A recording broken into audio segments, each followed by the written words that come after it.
മലപ്പുറം മേലാറ്റൂരിൽ രേഖകളില്ലാതെ കാറിൽ കടത്താൻ ശ്രമിച്ച 74.5 ലക്ഷം രൂപ പോലീസ് പിടികൂടി. കാറിന്റെ രഹസ്യ അറയിൽ 500 രൂപ കെട്ടുകളായാണ് പണം സൂക്ഷിച്ചിരുന്നത്. മഞ്ചേരി സ്വദേശികളായ മൻസൂർ, അബ്ദുൾ റഹീം, അജ്മൽ നജീബ് എന്നിവരാണ് പിടിയിലായിട്ടുള്ളത്. വിവരങ്ങളുമായി മലപ്പുറത്ത് നിന്നും ശാന്തകുമാർ വെള്ളാലത്തുണ്ട്. ശാന്തകുമാർ, എപ്പോഴായിരുന്നു ഈ സംഭവം ഉണ്ടായത്? എന്താണ് പോലീസ് നൽകുന്ന വിശദാംശം? ഇന്ന് വൈകിട്ട് 5 മണിയോടുകൂടിയാണ് മേലാറ്റൂർ ടൗണിൽ വെച്ച് നടത്തിയ പരിശോധനയിൽ ഈ വാഹനത്തിൽ നിന്നും പണം പിടികൂടുന്നത്.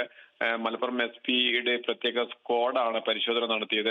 അവർക്ക് ലഭിച്ച രഹസ്യവിവരത്തിന്റെ അടിസ്ഥാനത്തിൽ തന്നെയായിരുന്നു പരിശോധന. 75,50,000 രൂപയാണ് പിടികൂടിയിട്ടുള്ളത്. ഇത്